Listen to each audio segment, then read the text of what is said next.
I would say institutional Christianity, as it has been manifest in North America and Europe, is certainly crumbling.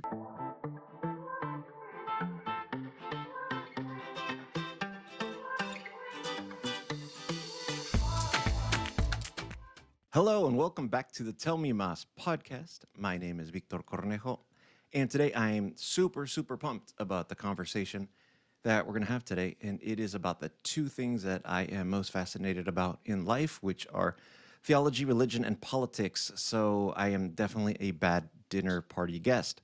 However, this is really inspired by the fact that we've been hearing a lot about politics and religion, especially now during the election cycle. And I recently read a couple of books that really inspired me to dig a little deeper.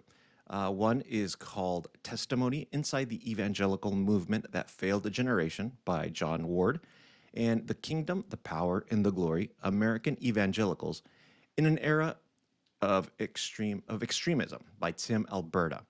So to discuss this with me today, I have the great privilege of talking to Dr. Greg Coates. He is a theologian who received his PhD from Garrett Evangelical Theological Seminary and his master's in theology from Duke Divinity School. He is the author of Politics Strangely Warmed, Political Theology in the Wesleyan Spirit. Greg has spent a number of years working with at-risk communities in both urban and rural church contexts, and has focused his studies on concepts such as the history of American evangelicalism, political theology, the ethics of war, and 18th century Wesleyanism. Super awesome dinner party guest as well. He's also the co-founder of the recently launched Substack called Epistles from Babylon, which is linked down below in the description, and I'll totally recommend that you guys sign up for that newsletter, as it's some really beautifully written content, and that's very, very insightful. Greg, how you doing, man? I'm doing well. How are you, Victor? Good, man. Thanks so much for taking the time. I know we've had some conversations in the past, sort of around these topics, but after reading those books, I really had to dig in more, and just because good for you doing so that much reading. going on. Yeah, good for you doing that reading. How did you come across those two books? My father-in-law introduced me to one of the books, Tim Alberta's book, which I think we read kind of at the same time. And it just opened my eyes up to so much of the things that I didn't understand.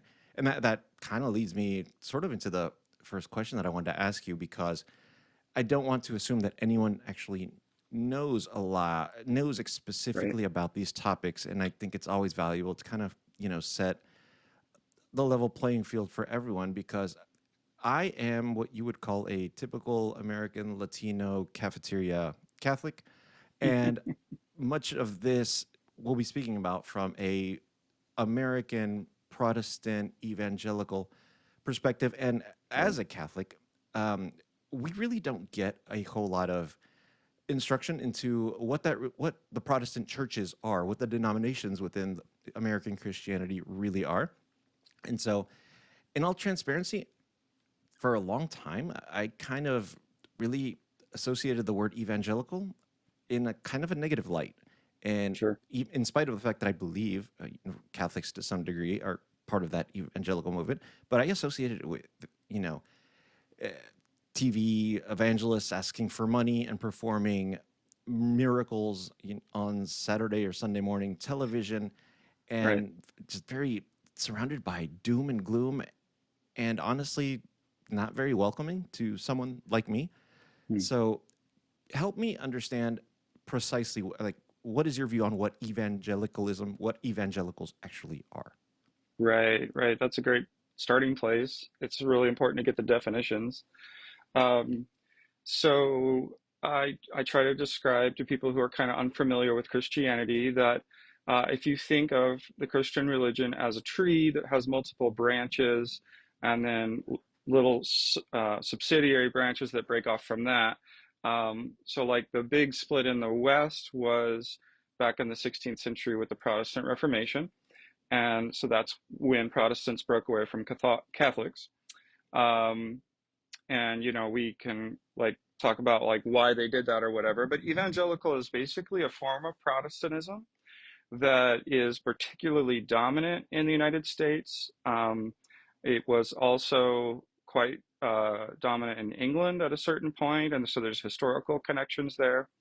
Um, the guy who's really offered the best definition for evangelicalism, and here's the thing, there's like a technical definition, and then there's the popular concept. Okay. Um, so what you hear about in the news is more often like the popular concept, and it's almost become like synonymous with people who support Trump, people who are religiously conservative and theologically and politically conservative. Um, but technically, evangelicalism is a larger family, and it has a wider, kind of a wider family than that. There are progressive evangelicals. That's how I've described myself for a long time. Um, but anyway, this guy named David Bebbington put out four qualities for an evangelical, and his definition has been pretty much standard for the last couple decades. And he focuses on, first of all, it's conversionistic, which means there's a really strong belief in like being born again or having a moment when you make a decision to enter the Christian faith, to be in a relationship with Jesus. Okay. So there's that conversion aspect. Second, it's very has a very high view of the Bible. So, you know, really all Christians recognize the authority of the Bible to one extent or another, but in good Protestant fashion, evangelicals want to say, like, the Bible is the ultimate authority, the top authority that goes beyond anything else, So including solo popes or bishops. scriptura, pure scripture, like very That's kind of right. Sola literal. Scriptura. Yeah, that was one of the, you know, battle cries of the Protestant Reformation, and so evangelicals have taken that on. So Got it. there's the conversion centered, the Bible centered, and then we call it crucicentrism, and that we believe that like the death of Christ is what effectively atoned for the sins of the world. So there's a lot of emphasis on the cross and on what like that something metaphysical happened at the cross that changed human history forever, right? Right. Um, and so coming to a saving knowledge of what Christ did there is important for evangelicals. And then lastly, the activism. Evangelicals have always been activists in terms of politics and in terms of trying to shape the world according to their best understanding of God's will for the world. So that's taken on different forms. Like in the 19th century, evangelicals were kind of known as being really progressive. They were the ones that led the charge against slavery. They were the ones that led the charge for women to Right. be able to vote. They also tried to rid the country of alcohol. And that was, of course, because they saw the damage alcohol was doing in families and how husbands would go home and beat their wives, and there was brokenness all around. And so evangelicals got together and said, "Hey, let's rid our communities of this stuff altogether." So there's this activist streak as well, and we certainly see that playing itself out in the political realm.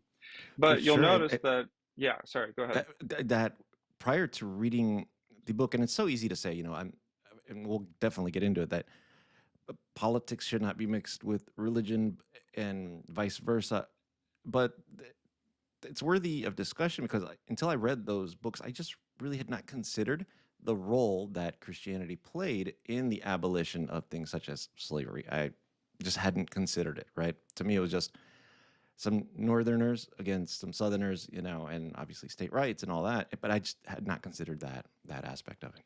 Yeah, you know, I think a lot of us who live in the 21st century kind of underestimate how totalizing the religious worldview was for our ancestors. Um, it impacted every aspect of life. It wasn't something you could sort of cordon off to the private sphere or to Sunday mornings only. Um, it demanded total allegiance to Christ and total allegiance in every facet of life, whether that be private or public. Um, that's a very evangelical way of sort of seeing things.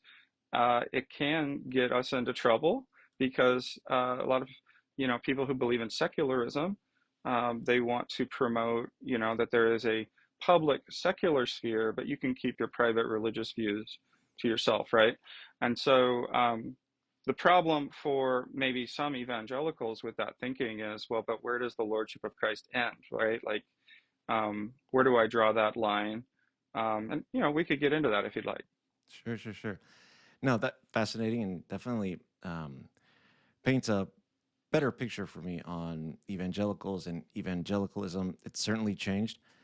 I think now, and It has. and I Let me and just one thing I jump do want in to oh, and go one ahead. thing I Yeah. do want to make sure that I try to project in this conversation is uh, I'm I want to be as unbiased as possible. I When I'm asking Hmm. questions, it's just because I just really don't know, and Right. just based on what I am seeing, and saying to you is not necessarily coming from a point of criticism, but more like help me understand. So, for example, like Sure right thing. now, or for a number of years, I have been hearing about the death of the American Christian church, and very specifically the American Christian church. Because, for example, on my side of the pond, there is a portion of Catholicism that feels very different, American Catholicism versus the Catholicism in the rest of the world, but as well as here in America. In fact, I was looking up some information, and there was a study that came out in 2020 that indicated that I couldn't believe this actually, that just um, in 1991, 90% of Americans called themselves Christian, right? Mm. Just in 1991, I graduated high school in 94. Hmm. Today, that has dropped to 64%. Hmm. I mean, that's huge, right? And then there's been an enormous 29% growth in those that say they're completely unaffiliated, agnostic, atheist. In fact, in 2020, 47% of Americans attended religious services of any Hmm. faith whatsoever, which is down 20% from 99. That's absolutely a crazy precipitous drop. Nothing like it Is has the ever happened in American history before. is the church in crisis? Is Christianity in America in crisis? It is. It absolutely is. Once again, we would have to sort of back up a little bit to talk about definitions, because people are going to quibble over what is authentic Christianity. That itself is a term that's disputed. So I would say institutional Christianity, as it has been manifest in North America and Europe, is certainly crumbling. We see uh, these huge houses of worship that previous generations have built in our cities, and they're empty. In Europe, they're being converted into restaurants and hotels, right? The same is happening here. We're just a couple decades behind Europe, but the patterns are also living themselves out here in the U.S. It's it is unprecedented. We haven't had the rise in no religious affiliation. Some people call them the nuns, Uh-huh. None, uh, and that's certainly been on the rise. There are all kinds of reasons for it, and we could get into some of those reasons if you want. But yeah, but however, I would say, like, as a Christian believer myself, I would say I am not pessimistic about the future of the Christian faith by any means. Okay. It is growing by leaps and bounds in places like Central Africa, Southeast Asia. There is a shift of the center of Christianity from the global north to the global south. And of course, that makes some people uncomfortable, um, because it's rattling things, it's changing things. I don't see that as a negative development altogether. Um, I think that North American and European Christians have made some really unwise choices. Clergy has led the church into some dead end alleys, and people are calling it to account. Um, However, the authentic faith, the real believers, I don't think you're ever going to see the death of that. Not in our generation, not ever. Yeah, it's funny. I When I've looked into that question, the crisis of it, it seems that everyone has always been talking about the death of Christianity. I think even Jefferson at one point indicated that it would be replaced by a more enlightened uh, Yes. religion in the United States that rejected the divinity of Jesus and the belief in miracles, is I think how he stated it. Hmm. And that was Thomas Jefferson, like one of our founding fathers, right? Right. So he tried to predict it. It's still been around. I mean, uh, Christianity's been around a really long time, and they've gone Mm-hmm. through. It feels like a crisis. Well, the Catholic Church is a crisis every 6 months for sure, and they've been around for quite a long time. And it seems like, but it's definitely a huge issue in our country. I know that It there is. is a significant shortage of those going into the priesthood, and I was surprised to Mm. learn that 1990, a third of evangelical pastors were under the age of 40. Today, it's only 16%. Mm. Yes. 60. I mean, that's crazy. I mean, there's such a drop, a precipitous drop in the number of going into pastorship. It's a very serious crisis. There's no question about it. Um, as a church historian who kind of takes the longer view, I would note that there's often a pattern of a movement becoming institutionalized and quite powerful, and then it crumbling, and then out of the ashes of that, new movements arising. So it's a kind of I mean, almost like you look at a forest, a tree dies in the forest, the big old tree falls down, and it falls apart, but new life springs out of it. I would say the Christian faith is a lot like that. Shouldn't I associate the Lutheran Reformation movement an example of that specifically? I mean, there was certainly Absolutely. some moral, theological decay in the Catholic Church at the time, and it was a Hmm. needed. And so far as to say that many Catholic scholars would indicate that Catholics openly recognize the fact that you actually needed that kind of Yes, awakening, to kind of get the ship steering in it's the right true. direction. And actually, there's not really a whole lot of difference anymore between Protestants and Catholics when it comes down to the basic beliefs of the faith. In fact, just in 1999, the Lutherans and Catholics signed a joint declaration on justification by faith, which is, it's a lot of jumbly words, but that was the core doctrinal dispute of the 16th century. And now here you have Protestants and Catholics coming together and saying, "Oh, we agree on this." Okay. So in some ways, those old divisions are being healed and it's being worked. But you know, there's something about humans that we're a religious species. People have been predicting the death of religion since Jefferson, since before Jefferson. Jefferson wasn't a fan of Orthodox Christianity. In France, Voltaire was writing similar things, Uh-huh. predicting the death of them, and that's not come to be. I just saw in The Economist this morning, the rise of young 20-something Catholics, Catholic young women who are returning to wearing the veil to Mass. They like to go back to uh, head coverings, and they like to go to the traditional Latin Mass too, Oh yeah, which is that's interesting. a big thing. Uh-huh. And so, it's like there's some staying power in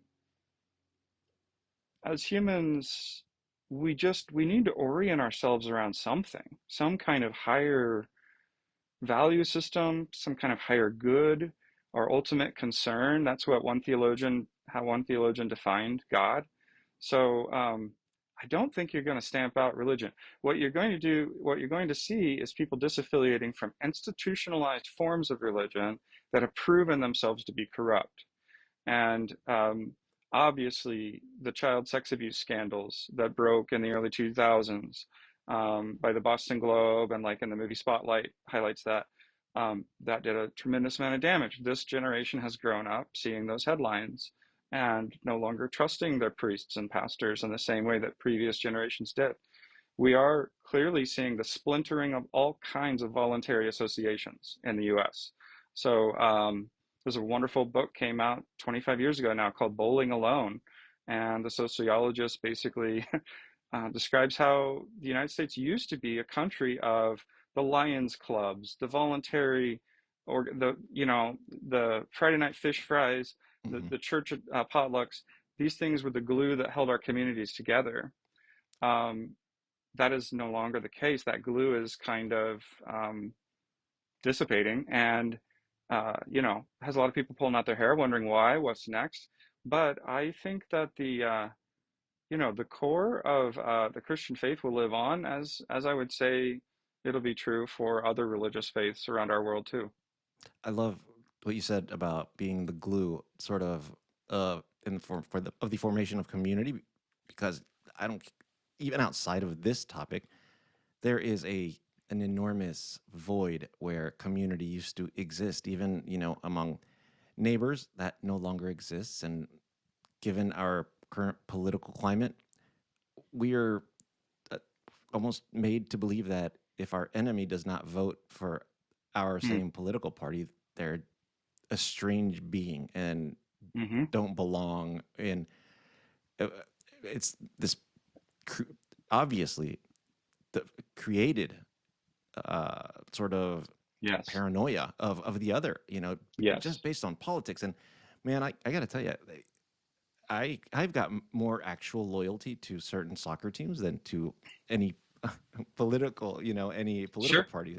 And now it's just so strange to see that. And it's nice to have some of those conversations where like, hey, you know what? I disagree on healthcare, but you know what? Mm-hmm. I'm still going to have you over for a barbecue and to drink a beer, right? It's Absolutely. that is great. So you actually brought up it and got me thinking about a good point.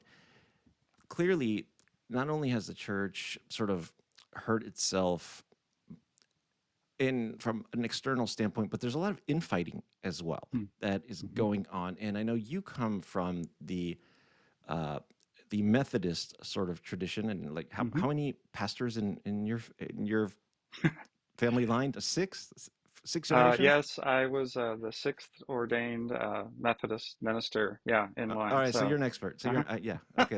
That's your It bona runs fides right there. deep in my family. Uh-huh. For sure. I got the right guy. Thank God. Thank goodness. So, ex- again, I am not familiar with Methodism. I just Sure. knew of the United Methodist Church.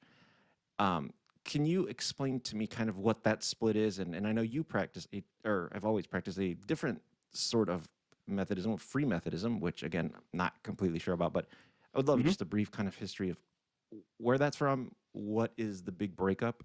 Because I believe politics has a lot to do with it, and then kind of how free Methodism lives in that. Yeah, yeah. There's a lot there. I'll try to be really succinct, and feel free to interrupt me if I ramble. So just as we were describing earlier about like a trunk of a tree falling and new life growing out of it, Methodism was kind of a new religious movement in the 1700s in England. And it was spearheaded by an Anglican priest who believed most Christians were just nominal Christians. That is, they were doing the Sunday morning church attendance thing, maybe. They were baptized, but it didn't actually influence how they lived at all. It was just a purely cultural kind of thing, which Okay. we see that often within Catholicism, like in Latin America, which I think you could probably, enlighten us about. But anyway, Anglicanism had become kind of an old tree, and Wesley wanted to see a return to the original principles of Jesus, the original teachings. He called himself a primitive Christian in the sense that he wanted to like go back to what what started it all, what the apostles lived like. And so he starts to organize Christians as a reform movement within the church. It eventually, sort of like, the Catholic Church has like orders within it, Franciscans or Sure. Dominicans or things like that. Well, Methodism originally was kind of like an order within Anglicanism, the Church of Okay. England. Um, Eventually, though, it uh, it was spat out by the Church of England for being a bit too radical in certain ways, a little too activist, too biblicist. It was evangelical. In fact, that's where the term comes from. And so Wesley, his movement really takes off in America, in North America, when during the colonial era, and then especially after the American Revolution. So Methodism became the largest Protestant denomination in the United States after the Civil War. Um, it was eventually eclipsed by the Baptists. Dang Baptists, but I'm just joking. They're good people. But the Baptists and the Methodists have sort of always competed as the two like primary bodies within Protestantism in the U.S. history. Um, the focus of Methodism has always been to try to be, like at its best, it's always been to try to be a very authentic, original version of Christianity that tries to take seriously that we not only are supposed to be good people on the inside, but to be active on the outside, to be engaged with our communities, to be actively loving people on the fringes and on the margins. That's stuff I really love about my Methodist tradition. And ultimately, that's not a Methodist thing, that's a Christian thing, right? So when Methodism does its best, it's just acting like sincere, earnest Christians. But just like the Church of England itself, which became kind of old and corrupt, I would argue that today United Methodism, as the main body historically, has become that very thing. Like it's largely concentrated power in the hands of a few bishops. It's very hierarchical. It tends to be yeah. I won't badmouth my own tradition too much, but it's kind of like how you can be kind of rough on your own family, right? Sure, They're the sure. people that you critique the most. Well, in the same way, I'm pretty rough with Methodism, but that's because I love them. That's because they're my people, um, and I want to see them do better. But anyway, yeah. So Free Methodism broke away in America from mainline Methodism right before the Civil War, around the time of the Civil War, partly over slavery. They were abolitionists who did not believe that we should tolerate anyone to own slaves and be a member of the church. And when the mainline Methodist Church ordained a bishop who owned slaves, that was the breaking point for them. And they said, nope, we're out. And they started their own church. And so the Free Methodists emphasized personal holiness, but also a radical kind of economic egalitarianism. What I mean by Really? that is they were very much populists, which is kind of a bad word these days. But what it means is we were on the side of the poor, and we wanted to advocate for social policies that benefited the poor, and to also live in solidarity with the poor. That might even mean giving up some of our own luxuries in order to make sure that our brother and sister down the road had food to eat. Right. So that was the Free Methodist Church, and its origins. Problem is, religious institutions, they do kind of harden over the decades, and sometimes they go off track. And that's again why, like, I personally trust the Holy Spirit to guide new religious movements to come along that will correct the errors and problems with the older ones, the more established ones. Yeah, no, that's absolutely fascinating. And as you were telling that story, I can see the parallels to very modern times. I know you've worked a lot with at-risk youth, Hmm. um, and and have done a number of missions as well.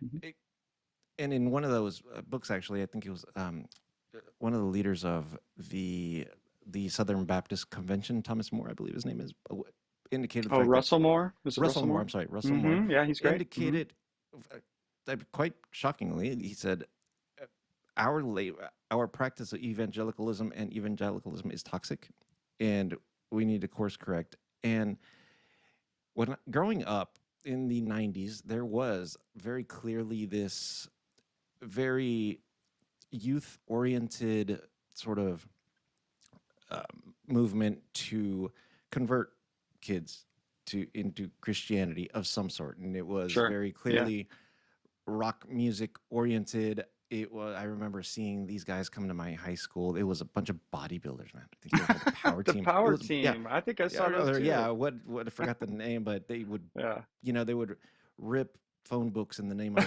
I remember the phone Jesus, book ripping. and they would blow up a hot water bottle, and ask everyone to do a prayer, and and all these new artists coming out, and I, I remember thinking at the time, there's a certain cheesiness to it, and it Oh just yeah, felt kind of weird and kind of absolutely. campiness to it. And in Hmm. all transparency, uh, I would love for my kids to grow up in the Christian tradition. I think they have a sense of what that is. But right now, it's a hard sell, man. It really, it's a hard sell. Mm-hmm. If I guess I'm maybe a little bit more informed, then I'm able to distill down into different groups. I think Hmm. to my kids and to a lot of their generation, and we've had these discussions with them and their friends, like, Christians are not nice people. They're Hmm.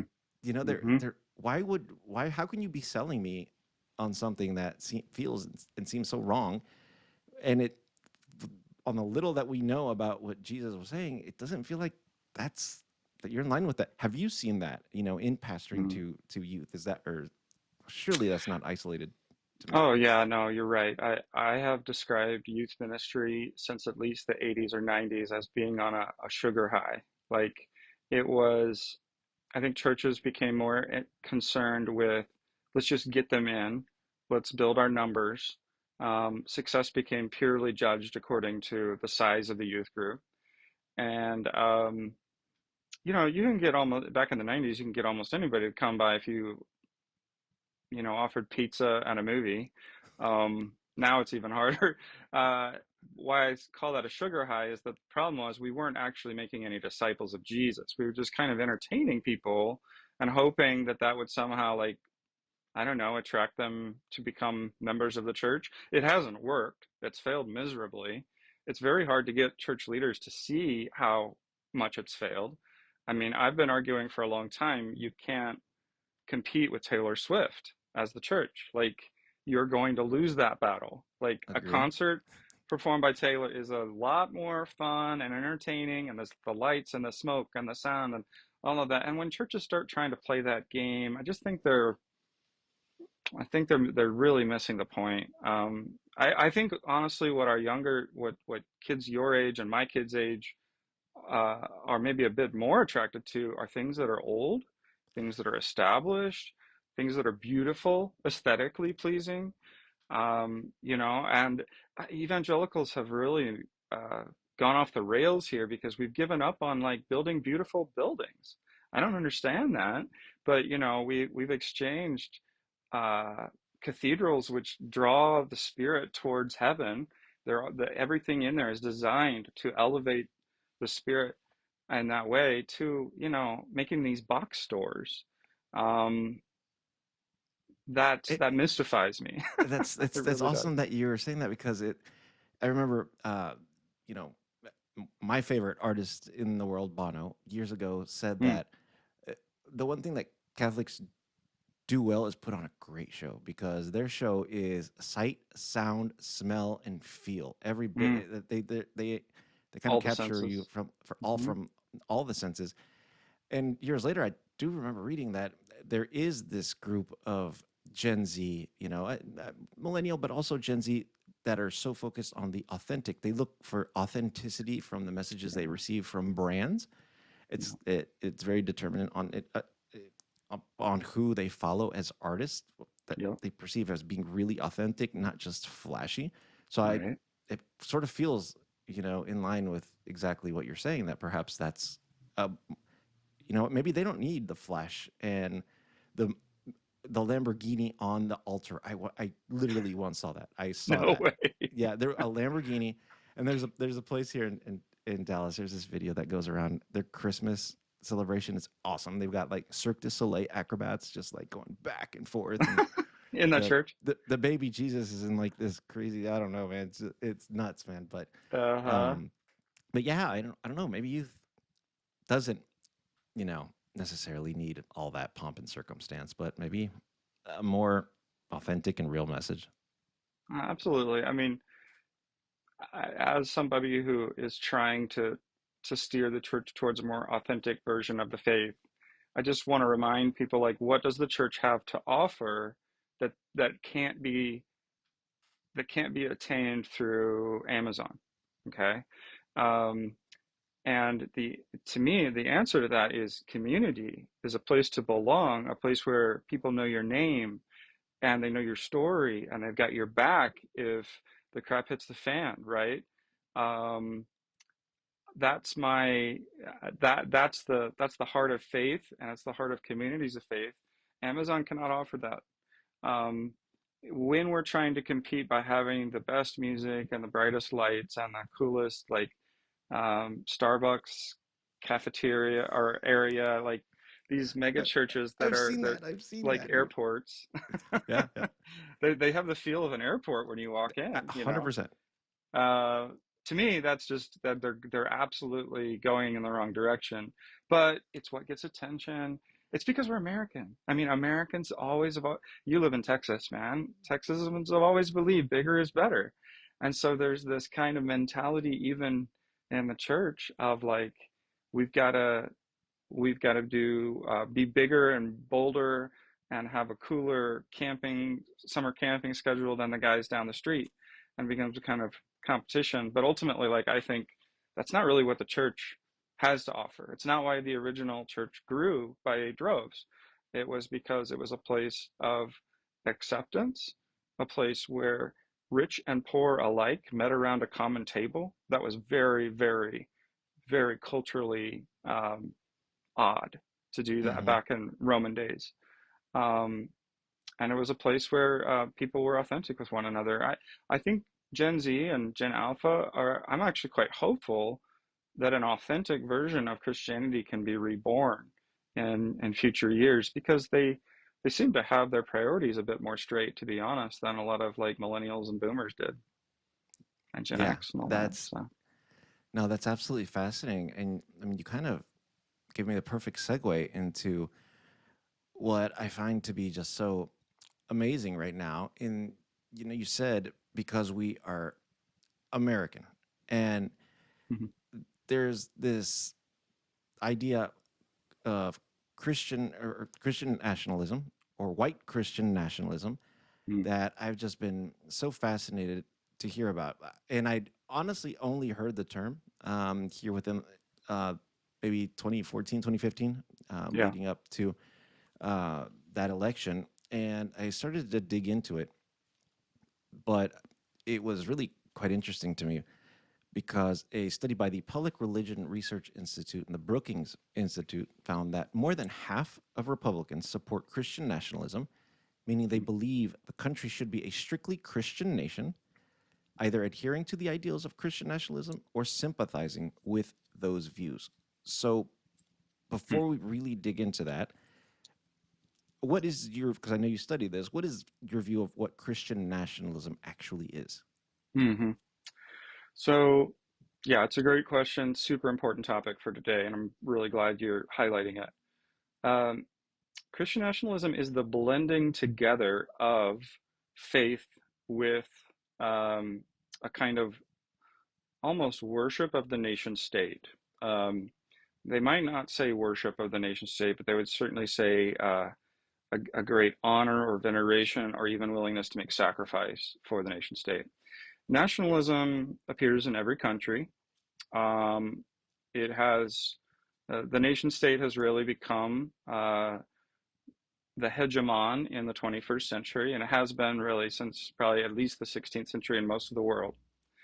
But it is now becoming this, people are blending together their Christian faith with their patriotism. I don't even want to say patriotism, because patriotism is different than nationalism. Patriotism honors the state without requiring that you worship it. Patriotism is a kind of natural love for one's own country and people, and an affinity for your food and your culture and all of that, without thinking that you're the best in the world and that everybody else needs to become like you. Um, Is it their component of where they actually believe that America as a state is uniquely um, anointed by God Himself to sort of be the savior of the world, and therefore there's a sort of sense of yes, superiority from that aspect? absolutely. And it goes all the way through American history. It started with, Governor Winthrop declaring that he was building a city on the hill, a biblical phrase. Of course. They're in one of the early colonies, and it's gone all the way through. I remember just a few years ago, Mitt Romney closing his final statement in one of the debates with, "America is the greatest nation in the history of the world, and it is God's chosen instrument to accomplish His will on earth." Like, that's very religious American exceptionalism, that Hmm. kind of language. And it runs deep within people who've never even been taught to try to differentiate between nationalism and the Christian faith. I mean, the odd thing is that if you look at a pure form of Christianity, it's almost anti-nationalistic. It's remarkable how uh, Acts talks about how people from every tribe and tongue and nation came together in the Spirit and were enabled to communicate with one another. So it's all about like bridging the divides The real Christianity is transnational and it's global. Um, However, some people have twisted it, just as any good thing can be twisted, and they've turned it towards a form of nationalistic pride, just in the same way that a lot of German Christians did in the 1930s under Hitler, to be honest. Like, I don't want to jump to that too quickly because, Correct. it puts people on the defensive, but let's just be real about how nationalism and fascism rises. It's because it's due to this um, profound devotion to nation that you're not even able to critique your own nation, right? There's no room for dissent. There's no room for disagreeing and in a civil manner. Instead, it's you've got to be one of us. And honestly, we see some of that on both the left and the right these days, on the extremes on both sides. But Sure, sure, nationalism sure. has always plagued the right more because I, it's, I, yeah. I think that's so fascinating that you mentioned American exceptionalism, because I that term is not something very recent. That's been around for a long time. In my head, for most of my life, I remember associating that, and not just from what I heard here, but also what I heard from my immigrant parents, Mm. from families that I have in Latin America, where American exceptionalism was almost tied to the fact that Americans can accomplish anything they put their mind to. They literally went to the moon for zero reason whatsoever, just to say that we're the first ones who did it. Right. It is the ingenuity that Americans seem to always be able to develop, and it was their adherence to laws. I mean, people that haven't traveled abroad very much um, seem to always be surprised when I say an immigrant when they arrive here, the fact that you can be driving down a street at 2 a.m. and if the light is red, people stop. Just stop. There's nobody there to say whether you stopped or not, but Right. Americans will stop at the stoplight at 2 a.m. in the Hmm. morning. That's interesting. And that was American exceptionalism, to us. And also the concept of the Protestant work ethic, Yep. but they never went beyond that, as opposed to Sure. now, where it's our identity is sort of apparently supposed to be based on God anointing us as a sort of superior community. It- So Yeah, that that's actually does. the Go ahead. superior element is the disturbing part, right? Like, I mean, I would call myself a patriot in a certain sense. Like, I'm not a super patriotic person, but I a lot of the values of the United States, the tolerance, the welcome to outsiders, uh, the hard work, the work ethic, the self-discipline that's required, the individualism of make yourself into what you can be through hard work and effort. Like these are good values. I haven't ever turned my back on them. It's when you then take the next step to say, we're the best, and the rest of the world needs to become like us, and we need to spread our ideals to other cultures. That's that kind of colonialistic mentality and that superiority. That gets really, really dangerous. That's where I have the problem. And it's contrary to what Jesus taught Yeah, and how Jesus lived. So it's contrary to the Christian faith. absolutely. And I mean, I do have to say, while I am a first generation Latino, and I feel that I got one of the greatest crazy blessings. It takes such a miracle for you to be born, for you to be created, Right? and then to be born.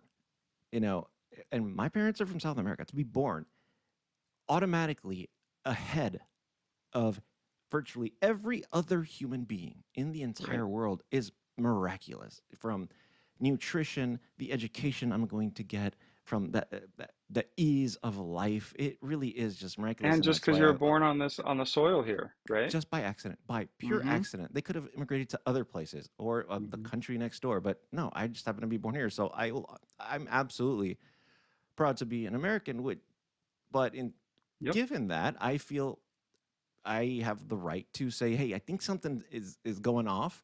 And here, that Yes. brings me to the two statements that I don't necessarily think anyone should really.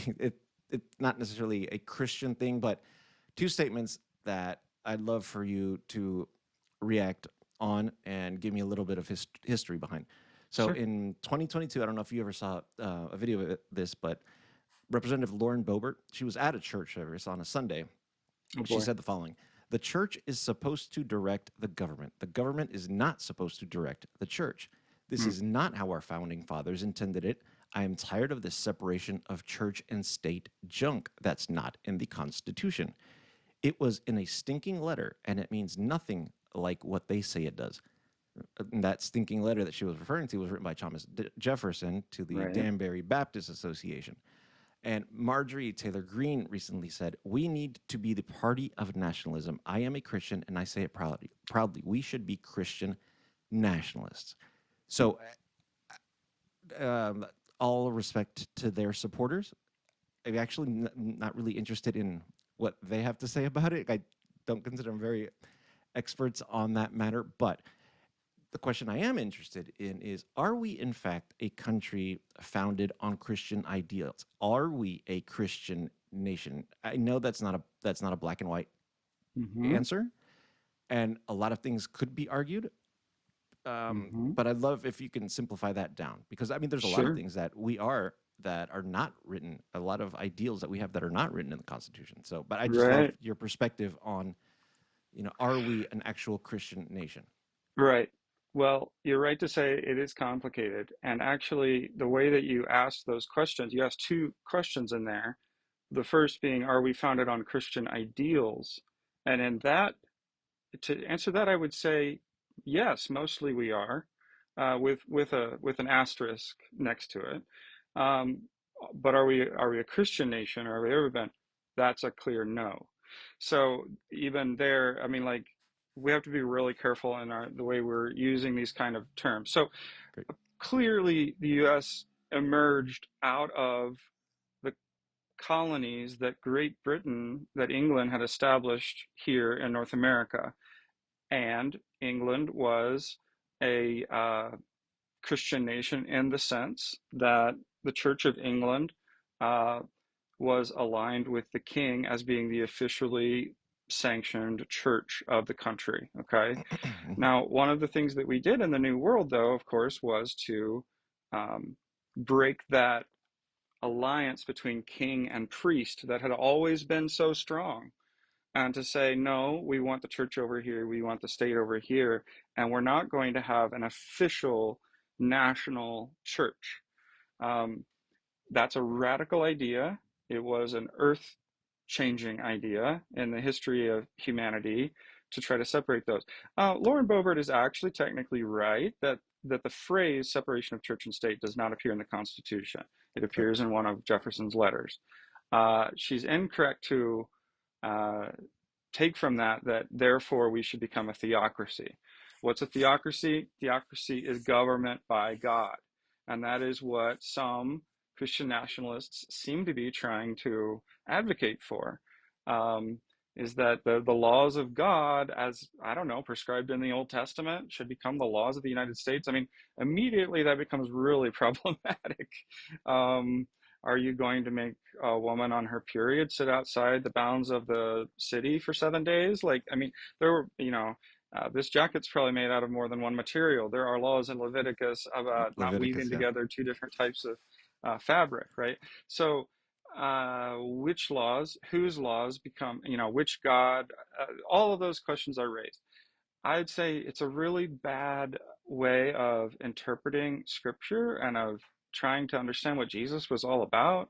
Notice that they often don't appeal to Jesus actually when they talk about this, because there's not much that they can point to that Jesus ever said or did in his life that would justify us wresting political power and then lording it over other people. In fact, like, Christ faced three fundamental temptations in the wilderness before starting his ministry, and one of those temptations was to attain all of the political power of all the kingdoms of the world and their splendor, to have the kings of the world kneel down at Jesus' feet, and for him to be the King of Kings and Lord of Lords. And Jesus rebuked uh, the accuser, the Satan, because of that, saying this is not how we're supposed to live. So Jesus turned down that temptation, but his followers don't seem to be so good at it. Um, I understand why it's appealing to have political power. Some people have a view of the world. I would argue President Trump has a view of the world that says that the top dog, um, the king of the mountain, gets to make the rules for all the underlings. But it's not a Christian. That's not a Christian view of the world. I mean, Christ came and washed his disciples' feet. So the power of Christ is found in humility and in service and in nonviolence, as opposed to ruling the world with armies and soldiers and stuff. So anyway, sorry, that was kind of a No, no, rambling no, answer, but I would want to talk with Green or with Bobert about that, and I would want to ask them, like, first of all, which version of Christianity are you talking about? Like, and then, uh, I guess to me, like, if you're going to take, when Jesus was asked what are the most important elements of the law, he said, love God and love your neighbor. Like, if you boil it all down to it's those two things: love God, love one another, love your neighbor. And to me, trying to dictate over my neighbor how they ought to live their lives, that's not love, right? That's not doing unto others as I would have them do unto me. I wouldn't want them telling me how to eat or how to dress or how to, take care of my body. So why do we feel as Christians that we need to make these laws to rule over other people? That's Man, I'm already so tired of trying to be a decent human being myself. Like I it's just don't so have the hard. time, man. I can't. I just don't have the time to worry about what the guy in the next apartment is doing, man. I can't. It's too hard just to get up It's out of bed every exhausting, morning right? myself and go to work for sure, for sure. But so you Absolutely. actually brought up the topic of leadership, right? And I found it surprising when I learned that. So that survey that I mentioned earlier found that they found that half of Christian nationalist adherents and nearly 4 in 10 sympathizers said they support the idea of an authoritarian leader in order to keep these Christian values in society. Wow. Does that seems like a huge number, and Mm. but to a degree, you know, it would you say that that is perhaps why there are so many of these folks that do follow Donald Trump and support him? Because I I know for a fact that the vast majority of Christians that I know, those that profess to be Christians, they strong family values, moral Right. values. You know, is he? Do you think he is viewed as this uh, unfortunate, ugly servant necessary to fulfill what they see as, you know, keeping their values and their culture alive? And Mm. is that why that support perhaps exists, even though it's just so diametrically opposed to Right. I what think a they've had Christian to leader do would all be? sorts of, yeah, they've had to do all sorts of intellectual gymnastics in order to figure out how to support this guy. Because I'm old enough to remember back in the 90s when Clinton got into the Lewinsky thing, and all the evangelicals were saying personal integrity matters and being a person of character matters. Our president needs to be a man of character, and we can't have a president like this. Well, it seems to be that very same group of people who are now making all sorts of excuses for Donald Trump and for his sexual escapades and all of that. I have heard Christians try to do this. There's a particular king, I think, in the Old Testament that was of bad character, yet God somehow used him anyway to accomplish His will. And so they're saying maybe Trump is kind of like that king, and we should just kind of overlook all this other stuff and focus on what he's doing for us publicly. To me, that's what we call in seminary eisegesis, which means putting your own agenda into the Bible and then extracting it and using it for your own purposes, which is what we want to do is exegesis. That is like you allow it to speak to you and to critique your life rather than giving your own interpretation into it. But yeah, I mean, people are doing that. People are figuring out ways to kind of finagle around to figure out how, to argue that Trump is the biblical candidate or the Christian candidate. It's absurd. I wish people didn't listen to that baloney. Um, but that's where we're at. Yeah. Unfortunately, like the early fathers of our church knew that America was only going to succeed as a nation if we were a well-educated country and could critically think and could be good citizens. Um, I mean, this criticism of democracy goes all the way back to Aristotle. Aristotle said the reason democracy won't work is because most people are stupid. Like he believed that like the what's the word I'm looking for? The aristocracy ought to be the ones making the decisions because they're the ones that are educated. Well, the early American experiment knew it would only succeed if our populace, our people, were well educated, which is why we have such a good public education system. But now, unfortunately, I think that's falling apart, and people are falling prey to some really like horrible arguments. Um, and they're maybe voting more based upon their emotions than upon reason or upon vibes. I hear that a lot. Like I'm voting on a vibe. Um, Yeah. yeah, I mean, I no doubt Kamala has a vibe. sure.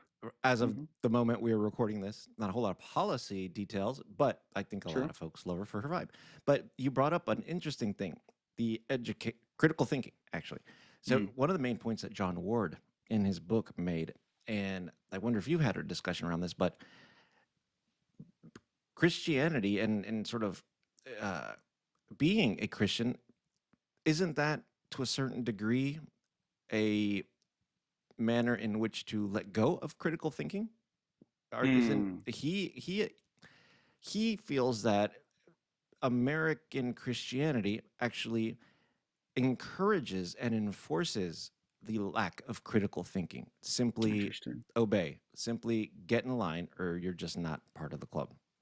Do Hmm. you, Yeah, I've heard that argument before. It's a popular one among a lot of new atheists. Dawkins and Hitchens and so forth make that argument as well. Certainly, there are forms of faith that are fideistic, which that's a technical word that just means like um, contrary to reason or opposed to reason.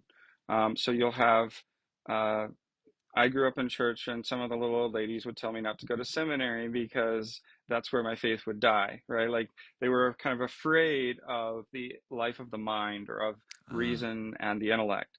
That does exist. I would argue, once again, that like authentic Christianity actually really embraces the critical faculties and reason. It actually promotes the investigation of our world as a holy endeavor, as an endeavor pleasing to God. That as Augustine said, God is the God of all truth, and so there's I no mean, truth out that's there. sort of one of the foundational pillars of the Franciscans is that they are the annoying scientists of the church, I believe. Yeah, yeah, yeah. Well, you may be thinking of the Dominicans, but Dominicans, I'm or sorry. yeah, yeah, but absolutely. I mean, that kind of conviction that we don't have to be afraid of the truth is a deeply Christian one. And Look at that. this might get me in trouble with some of the more like of my more liberal friends, but I've actually argued before that the reason the Enlightenment took place in Europe is because actually Christian theology taught we live in a world that needs to be investigated and interrogated, that our good reasoning minds can help us to advance as a species, right? Um, and so I would say Christianity provided like the fertile soil for a lot of what happened in the Enlightenment, the inventions, the progress, the view of nature as something that we can work with to try to attain our own ends, which that might be problematic at this point too. But the point is that actually Christian thought is very pro thinking. It's very pro critical reasoning. And to be trained as a theologian is just to be taught how to think. Um, used to be called the queen of the sciences. It certainly isn't anymore. But I would say historically, like theology did give birth to modern biology and modern chemistry and physics and so many different things. So this opposing of faith and reason as though they're enemies with one another, I really strongly disagree with. I see them as being they're meant to go together. Saint Anselm in the 12th century said, "Fides correns intellectum," Latin for uh, "mine is a faith-seeking understanding." So you do look with the eyes of faith. It is in a sense like a lens through which to see the world, but it is seeking deeper understanding. That's the real Christian way of going about uh, thinking and researching. Um, it's not it's not this kind of retreat into ignorance, or I'm not going to look at that, or I'm not going to think about that opinion, as unfortunately so many Christians today tend to turn to. Man, and you literally just gave me the tattoo I've been searching for forever. Sweet, So I'm sweet, gonna sweet. need you to text me that I'll do that. that in Latin, because that is I've yet to ever get one because I just haven't found what I wanted. That is the Good. phrase. That is the one, dude. You found it for me. Fantastic. You bet. I'll get Um, it to you. yeah. So I tend to believe that, and look, I'm trying always my best to give grace to people I don't disagree with, and in the hopes that they provide me grace, for some of the ideals that I have. Eh, Would you agree that on both sides, and honestly, depending on the topic, it- they one does it more than the other, but it just feels like a lot of opportunism. Like I Hmm. really don't That's feel all it that is. at the top of the priorities for the Democratic Party are Christian values, and I also don't think that that is necessarily true for the Republican Party. It, Absolutely not. Right. it, and many of the discussions that I get into, and I'd really kind of, well, maybe like your advice on how to approach the argument is, I've been told, well, Republican values, they're more biblically based. It's more in the Bible, Hmm. and I'm like, we'll bring up topics, let's say homosexuality. And I'm like, okay, well, which part of the Bible? Because as far as I know, Jesus never pronounced a single solitary word about homosexuality. Correct. And you are bringing up a couple of other things. It's like, how do you approach that argument? Whether, let's say, the far right's things are biblically based or not. And Hmm. the distinction I make, by the way, and one of the places that the filters through which I see arguments is also, I bring in my Catholicism, where Catholicism, I've the Catechism is this big book that tells you everything Catholics believe, and it's got a footnote that directs every single belief and practice to the Bible. But there's also Catholic tradition, holy Right. tradition, right? That Mhm. you get to lean on. So in this particular case, how do you address those arguments? Hmm. Yeah, it's a great question. The Bible is contested territory, and it always has been. There is no one interpretation of Scripture that everybody agrees on. And so, first of all, I tell people, like, if they want to bring the Bible into it, I would ask them, um, okay, what rules are we going to try to follow for interpreting the Bible? Because you might quote some random verse, and then I quote another random verse back, and we're not going to get anywhere. It's just going to be Bible ping pong back and forth. What you have to do is, first of all, I believe that all biblical readings are interpretations, but that doesn't necessarily mean that all interpretations are equal. Okay, so Okay, it's not okay. that just because you have an opinion and you can quote a verse behind it, that's equally valid to a biblical interpretation that has more evidence and ammo behind it. Okay, so there are better interpretations and there are worse interpretations. Now, some people don't believe that. Okay, so there are like some postmodernists who will argue that like all we ever do is import our own biases and perspectives into it, and so we make it we make it mean whatever we want it to mean, basically. Now, that's not like an academic kind of discussion. Most people are willing to admit that yes, we interpret the Bible, and yes, some interpretations are better than others. If you can get them that far, then you have to get into, okay, so how do we interpret the Bible? And that's the $1,000,000 question. Do we prioritize the Gospels? Do we prioritize the red letters, so to speak, the words of Jesus as recorded in the Bible, over Paul? Do we prioritize the New Testament over the Old Testament? Um, these are like super important questions that seminarians, spend their lives researching and reading and debating with one another. And it's why I really love theology. I'm passionate about it. Personally, I believe that Jesus himself offers an interpretation of Scripture in the Scriptures. When he is asked, what is the greatest Right. commandment of the law? He Right. himself says it is to love the Lord your God with all your heart, mind, soul, and strength, and love your neighbor as yourself. As I said earlier, love God, love your neighbor. Jesus is offering an interpretation there. He doesn't go back and quote some verse from Leviticus about, not weaving together two different types of fabric, right? So there are more important lenses through which we read everything else. So when it comes to a question like homosexuality, yes, there is material in the Old Testament that condemns sodomy. Yes, there is a story in Genesis about Sodom and Gomorrah being destroyed for being an immoral city. Interestingly, if you go to that text and you actually read it very carefully, you find that the main sin of Sodom and Gomorrah was not homosexuality, it was inhospitality. It was a refusal to welcome a stranger as a guest. Wow. Now, you don't Look hear at that interpretation from the far right, do you? that. But I would challenge, so this is what we mean by hermeneutics, is like the the task of trying to battle interpretations of scripture. I would say that you have to interpret everything through the lens of Christ and of the words of Christ as preeminent in the scriptures. A lot of people want to elevate the words of Paul so highly that, in my opinion, it starts to negate the central commandment of Jesus to love. And so then, maybe there would be a debate about what is the nature of love, right? Like what does it mean to love your neighbor? That's a really important question. But the first thing I generally say to people who start to bring the Bible into the conversation on politics is to just start saying, do you know how many verses are in the Bible about welcoming the alien and the immigrant, about taking care of the widow and uh, the people on the margins?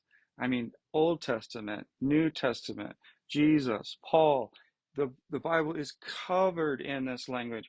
It is the heart of the Christian faith to welcome strangers and to care for them, to welcome them in your home, to eat with them, to treat them as human beings created in the image of God. Um, and it's astonishing to me that we would spend so much time and energy focusing on a handful of verses about homosexuality when, just in terms of volume in Scripture, I haven't done the math, but there's at least 20 times as much in the Bible, probably more than 20 times as much in the Bible about welcoming the immigrant and the stranger. So to me, I want to, Yeah. when people bring the Bible into it, I'm like, let's go. Yeah. It's, I think I'm what, ready. yeah, I'm ready to debate you. There are for different sure. ways of For reading the sure. Bible, and they're not all equal. And from what I understand, because you mentioned welcoming the immigrant, it's not to say that that means open borders and that no borders should Right. ever exist. I think that Sure. that is where you have to bring in critical thinking, and I think that Yep. is also a very Christian ideal. And say, no, that's not what that actually really means. Hmm. And all those values, they kind of seem kind of woke. Now that you kind of mentioned them, Yeah. I've heard that before. Jesus is kind of a woke dude, and even AI will absolutely criticize when wokeness goes too far, and sometimes it does. But I would Sure. also ask, if somebody says that, well, tell me exactly what woke is. Define that for me. Yeah. And honestly, man, I got to tell you, you blew my mind when you said that it's Jesus's interpretation of gospel. I had never ever heard anyone say that, and man, that is a transformational phrase for me, honestly. So thank Thank you you. so I'm much for that. On glad. that, you got to I'm glad. write Hey, that I down. have I a just question never for thought you, of it that way. Victor. Yeah, no, I'm so glad, man. Thank you. I have a question for you as a Latino guy. I got myself into some hot water when I was at a very liberal seminary for a number of years, and they were using the term Latinx a lot. Mm. They love that term Latinx, and I was like, well, where does that term come from? And I did a little research. It actually comes from like scholars in the United States and the academy. And I'm curious about your opinion on the use of that term, and if you think that I don't want to derail us or whatever, but No, just no. just quickly, I'm curious about it. So It's that obviously was not it's not Spanish, right?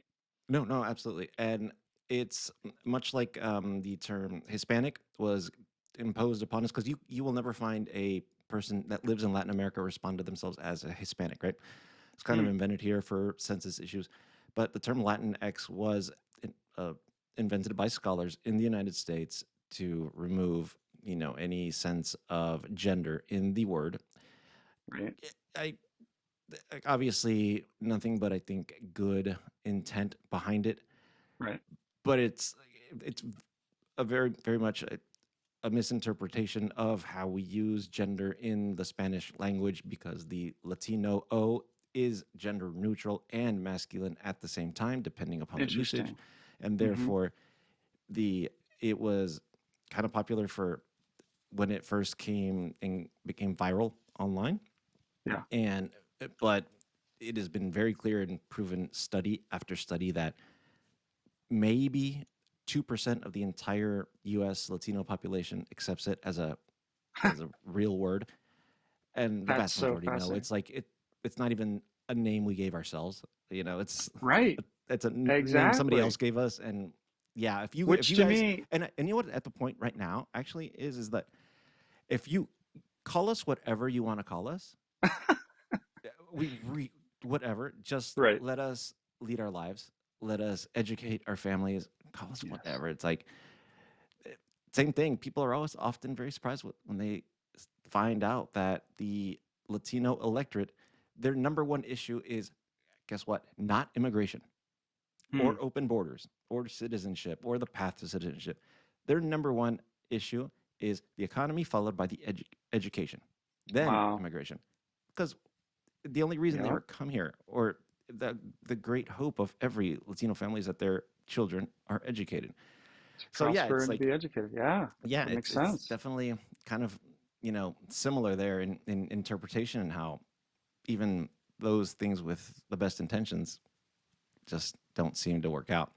That's Yeah, so so funny. Well, just thanks for no, going on that absolutely, rabbit trail with me. That was my absolutely, suspicion. It's like, we kind of critique colonialism. Isn't this kind of like a little colonialistic act? Like we're naming them Latinx and no, expecting, I don't know. Anyway, that was my take. I got into yeah, some hot water about it though. yeah, and I will always identify first as I'm an American, but I'm also half Peruvian, half Chilean, and then Right. I guess I'm Latino. You know, Sure. so yeah, man, we spoke about so much. I feel so much smarter. I think what you've made clear is the next time I get into a political discussion that takes a dive into religion and the Bible, I Mm. need to text you and just tell them like, hold on, let me just get this dude on speakerphone, and then go after it because I love that perspective perspective that comes from absolute and true knowledge. I do want to leave you with the last word, and I want to ask you. Um, Mm. we're in a tough situation right now. We've spoken about it. We are clear about the issues that exist. You kind of mentioned the fact that you were optimistic, but what is your hope for how the American church pivots, perhaps shifts here in the next decade? And how do you see that coming? Hmm. Hmm. Yeah, that's a great closing question. There's a lot of talk about hope these days. I noticed hope was a kind of a theme of the Democratic National Convention we just had last Joy. week. A lot of language about hope. Ultimately, like for me, um, hope is actually a theological virtue in the sense that uh, it's not an emotion. It's different from happiness. It's even different from joy. It is, hope has to be rooted in something. It has to be rooted in a way of seeing the world. And for me, maybe I'll get myself in some hot water with both Republicans and Democrats by saying this, but I don't find my hope in a political party. I don't find my hope in a platform or in all of the theater that took place in Chicago last week, nor in what happened at the RNC convention. Um, I think a lot of that stuff is, I don't really trust the parties. I don't trust either one of them. I encourage Christians to try to think very fiercely independently, and you can be politically engaged without being partisan. And so I try to encourage my students to make that distinction in their minds that you can be very political. I'm very political. I'm fascinated by politics. But if you're going to be a Christian, you can't be partisan because once you crawl into bed with a party, you Hmm. immediately start sacrificing the way that you think as a Christian. You immediately start making compromises and whatnot. But all that to say that really my source of hope is found in the grand story of God's work in human history and in my conviction, my deep belief that God will have the last word. Um, we, I'm not clear about what the end times is going to look like. A lot of Christians will make claims of how to interpret Revelation and the end times and all that. I think most of that is like really misadventures and missing the point. Um, Even Jesus, when asked about the end, said, I don't know, said, only the Father knows, right? So I don't know that a lot of us have any business speculating on that kind of thing. However, I think taken as a whole, the Christian tradition and reason and scripture and experience all points to a robust hope that in the end, God is going to make things right in a way that we can probably not even comprehend. It may be quite mysterious, it may be unexpected, but that in the end, evil does not have the last word. Um, the unavenged tears of children who suffer in Gaza, the the horrendous evils that take place in our world, um, they it's not the end of the story. It's not the end of the story for any of those individuals who suffer. This is where I don't find hope in materialism, philosophical materialism, or an atheism that says we die and that's it. Um, because in that case, it would have been better for some people who have never been born. I mean, I think that's kind of clear from seeing certain people's experiences. But ultimately, my hope is that Christ did change the story in the cross and in the resurrection. That this is why theologically I still call myself an evangelical in the sense that I still believe something happened there that had earth-shaking implications for everybody, whether you take the label Christian for yourself or not.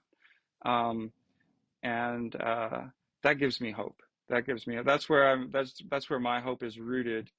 Um, uh, the the political system in America could fall apart.